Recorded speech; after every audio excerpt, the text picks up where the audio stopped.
tell everybody else who you are. These are the people that are the trickle down. This is the top of the totem. For me to be in that type of event, it's a little bit different, but we gotta chop it up. We gotta make people from those worlds understand who I am also. He's a big star. You're a big star? Good. Jimmy Jones. Oh, okay.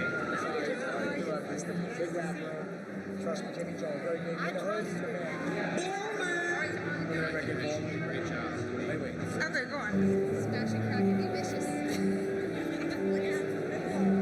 How do you get inspired? Do you kind of see a world event, or do you see something that makes you happy? He blows my mind with these people, but I trust his judgment. To be honest, I was always afraid to give him my resources because, you know, he is kind of wild and he gets loud when he feels like he's not being carried correctly. So I was a little bit standoffish because I was like, yo, I'm working hard for these resources. You know, I can't be hearing that you just wilded out on Anna Wintour.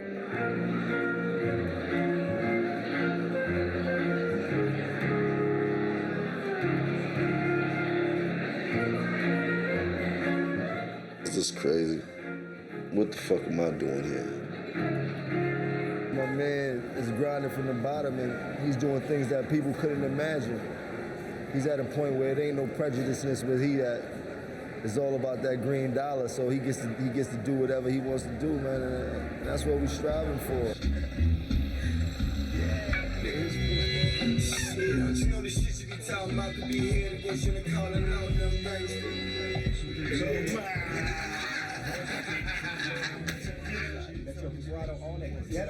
Listen, we gonna make it funky, you heard? We was young, we was reckless. The nighttime would come, we was restless. We all hustled though, some got arrested. Made me some money to have one to get a necklace.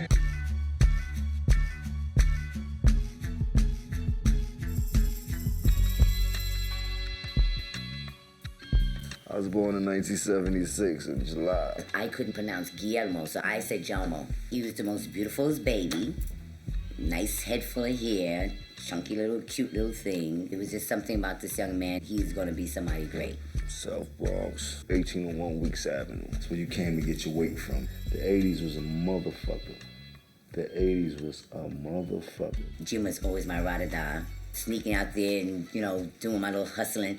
That was my partner, holding me down, however, whichever way. Learning things fast at a young age. I was in my own little world since I can remember when my mom's first taught me how to take the train and shit like that. After that, it was all me. I drift off, not only just hustling, but I started indulging myself.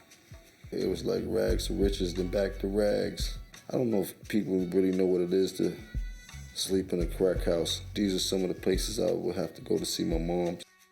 Everyone in my family indulged in hard drugs down to my grandfather. The only person that didn't do it was my grandmother.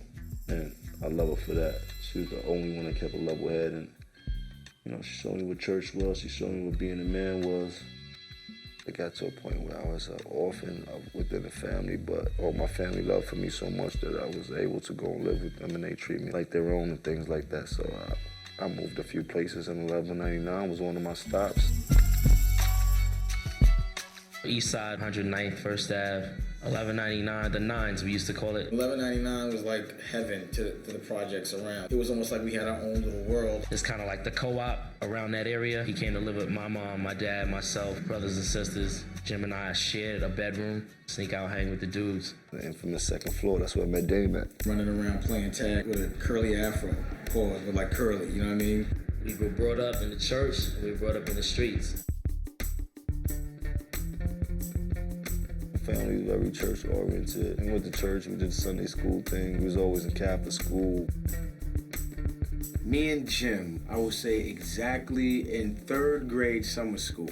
And from there, we've been rocking hard body ever since. Stealing, beating up pizza men, robbing a Chinese man, jumping out of cabs. I went to boarding school and I went to all the white boy schools and all that. I know what it is to live in a sort of a hood, but be really educated and go from one extreme to another, go all the way on the front line. I was on 142nd and Lenox. I was just that cool. Somebody owed me money. You know, the rules was you either punched them in the face and you were paid, or they had to pay you. So I, you know, every now and again, I had to publicly punch somebody in the mouth. Guys like Dame around the block, they had a lot to do with looking out for Jim. He always encouraged and had this little bit of inspiration about him when he came around. I was assessing things a little bit different at that time. I wasn't no more playing with G.I. Joes and toys. At the end of the day at Harlem, it was all for the money and the ladies.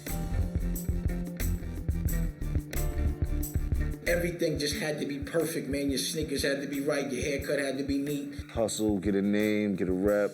That was what Harlem was all about. I became that guy in that neighborhood, you know what I mean? To those kids that wanted that. Damon was probably like a godfather to him. He showed him some things and Jim picked it up. I honestly didn't know that Jimmy was gonna be the guy that I would pass the torch to in that way. I really didn't expect it to be him.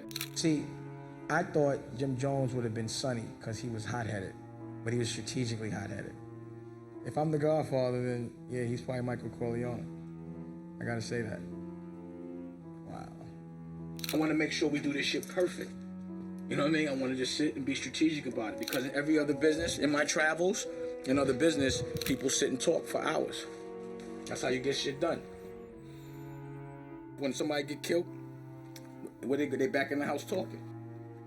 How many times the Godfather was telling Al Pacino, like, this business with Bonzini. He's like, Pop, you told me that. He was like, I know, but it's important. That's how hard we gotta go. So now I'm listening to the music, and it's sort of sounding like a classic. And I'm not expecting a classic from Jimmy Jones. So I'm thinking I might be too close to the music, and I need an objective opinion.